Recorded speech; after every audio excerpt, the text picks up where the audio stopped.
उत्तर प्रदेश के मुखिया योगी आदित्यनाथ को दोबारा सत्ता में लाने के लिए बीजेपी कोई कमी नहीं छोड़ना चाहती है। इसीलिए एक तरफ इस बार सीएम योगी आदित्यनाथ को भी गोरखपुर से चुनाव लड़ा दिया, तो वहीं दूसरी तरफ बीजेपी की उस दिग्गज महिला नेता को भी टिकट दे दिया जिन्हें कभी मोदी सरकार ने राज्यपाल की जिम्मेदारी सौंपी थी।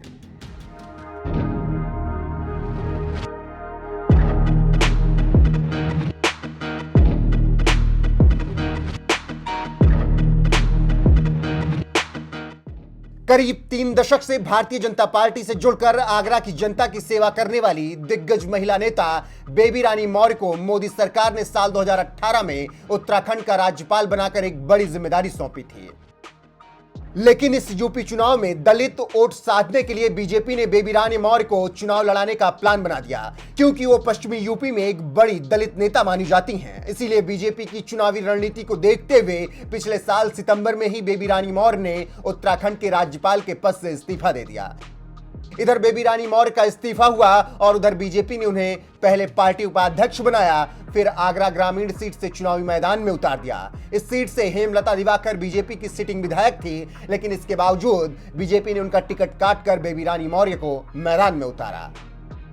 इसी बात से आप अंदाजा लगा सकते हैं कि बीजेपी चुनाव जीतने के बाद उन्हें कोई और बड़ी जिम्मेदारी दे सकती है, और यह बड़ी जिम्मेदारी डिप्टी सीएम का पद भी हो सकता है, क्योंकि साल 2017 के विधानसभा चुनाव में बीएसपी के टिकट पर चुनाव लड़ने वाले कालीचरण सुमन भी बेबी रानी मौर्य के समर्थन में चुनाव प्रचार कर रहे हैं, और उन्होंने ये बयान भी दिया है कि हमें इसमें कोई संदेह नहीं है कि बेबी रानी इस सीट से जीतेंगी। वह हमारे बीच से ही हैं और उन्होंने हमेशा समुदाय के लिए काम किया। हम उन्हें अगले डिप्टी सीएम के रूप में देखना चाहते हैं, उन्हें विजयी देखना हमारा संकल्प है। कभी बीजेपी विरोधी रहे कालीचरण सुमन का भी समर्थन हासिल करने वाली बेबी रानी मौर्य उस जाटो समाज से आती हैं जो पश्चिमी यूपी में दलित समुदाय की मुख्य जाति में से एक है। इसी दलित समुदाय से बीएसपी सुप्रीमो मायावती भी हैं। इतना ही नहीं, 1995 में आगरा की पहली महिला मेयर बनी बेबी रानी मौर्य बीजेपी के दलित नेता रहे मौजूदा राष्ट्रपति रामनाथ कोविंद के साथ भी काम कर चुकी हैं। अब इसी से आप समझ जाइए कि बेबी रानी मौर्य को राज्यपाल के पद से इस्तीफा दिलाकर चुनाव लड़ाने के पीछे बीजेपी की क्या रणनीति है। क्या है आगरा ग्रामीण का गणित। इस सीट पर पहली बार 2012 में विधानसभा चुनाव हुआ। बीएसपी उम्मीदवार कालीचरण सुमन ने 2012 में जीत हासिल की। सपा उम्मीदवार हेमलता दिवाकर 2012 के चुनाव में दूसरे नंबर पर रही। 2017 के चुनाव में हेमलता दिवाकर ने बीजेपी के टिकट पर जीत हासिल की। कालीचरण सुमन 2017 में बीएसपी के टिकट पर लड़े, लेकिन हारकर दूसरे नंबर पर रहे। 2022 के चुनाव में बीजेपी ने बेबी रानी मौर्य को चुनाव मैदान में उतारा है।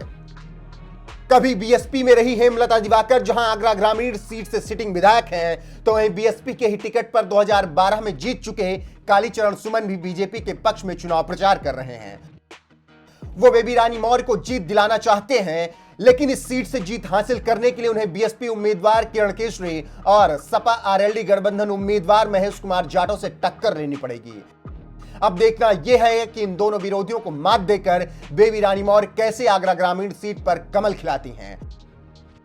वैसे आपको क्या लगता है, चुनाव जीतने के बाद बीजेपी उन्हें डिप्टी सीएम बनाएगी? अपनी राय कमेंट कर हमें जरूर बताएं। साथ ही इन दिनों ताबड़तोड़ चुनाव प्रचार में जुटे पीएम मोदी ने शुक्रवार को जन चौपाल में पश्चिमी यूपी की जनता से क्या कुछ कहा, आइए आपको विस्तार से सुनाते हैं। भाई और बहनों,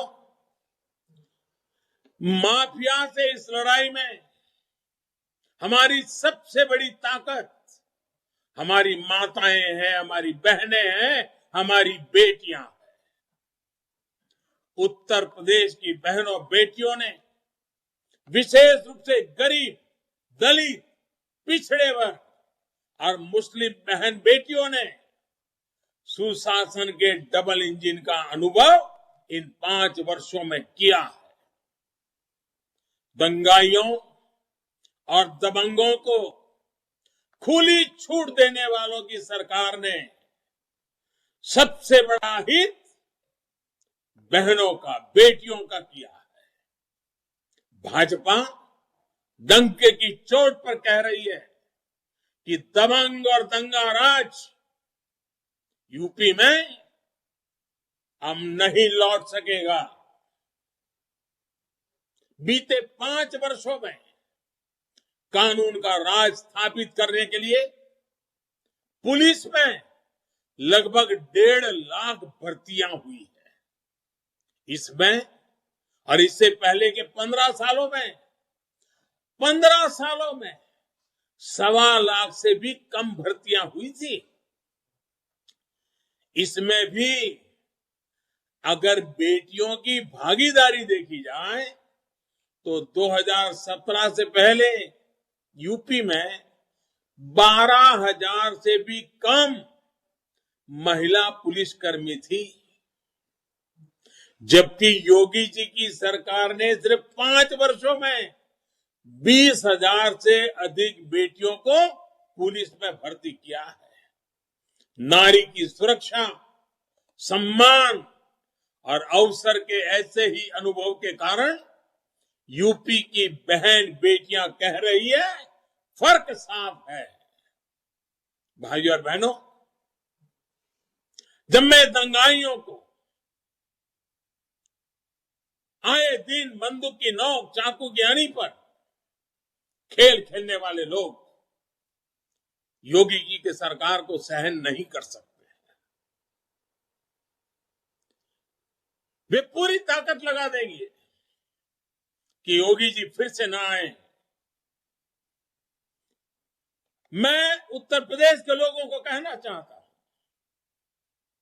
अगर इस प्रकार के तत्व अपना खेल खेलने में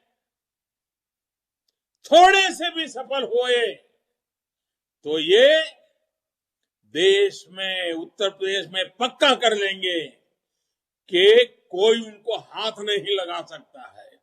वो पहले से ज्यादा बेफाम हो जाएंगे, वे और बर्बादी लेकर के आएंगे। ऐसे लोगों को कभी सफल नहीं होने देना है। ऐसी ताकतों को कानून मानने के लिए मजबूर करना ही होगा और इसके लिए योगी जी की सरकार बहुत जरूरी है। साथियों, 5 साल पहले तक ये हम समझे, ये माफियावादी केंद्र की योजनाओं का लाभ यूपी के गरीब, दलित, पिछड़े तक नहीं पहुंचने देते थे। केंद्र की योजनाओं में उनकी मनमानी नहीं चलती थी, भ्रष्टाचार नहीं चलता था, इसलिए ये उन योजनाओं में ब्रेक लगाकर रखते थे। कटकी कंपनी बंद हो जाती थी। यूपी के लोगों की सेवा की भावना से काम कर रही योगी जी की सरकार ने पहले के सारे गलत तरीके बदल दिए। इसलिए आपको इस बार भी बहुत सावधान रह करके मतदान के लिए जाना है। आप याद कीजिए, अगर इन्हें मौका मिल गया, किसानों को मिल रही हजारों करोड़ की मदद ये परिवारवादी, नकली समाजवादी बंद करा देंगे। किसानों के बैंक अकाउंट में जो एमएसपी का पैसा जा रहा है, ये परिवारवादी, समाजवादी, नकली समाजवादी उसे भी रोक देंगे। आपको इस कोरोना काल में जो मुफ्त राशन मिल रहा है, ये सिर्फ अपना परिवार का पेट भरने वाले लोग, नकली समाजवादी आपको भूखा छोड़ेंगे, ऐसे लोग हैं। गरीबों को 5 लाख रुपए के मुफ्त इलाज की जो सुविधा हमारी सरकार ने दी, ये परिवार के सुख के लिए जीने वाले लोग उसको भी बंद करा देंगे। गरीबों के, दलितों के, पिछड़ों के बच्चों को जो स्कॉलरशिप मिलती है, ये परिवार के बच्चों का भला देखने वाले आपकी ओर देखेंगे भी नहीं और पता नहीं स्कॉलरशिप कहां इधर उधर चली जाएगी। गरीब के कल्याण की सभी योजनाओं पर ये चीनी मिलों की तरह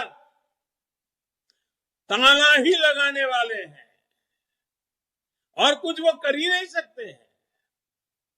आप हमेशा याद रखिएगा, ये मध्यम वर्ग की जेब पर डाका डालकर रियल एस्टेट माफिया को दे देंगे। नोएडा गाजियाबाद के लोगों से बेहतर इन्हें कौन जानेगा।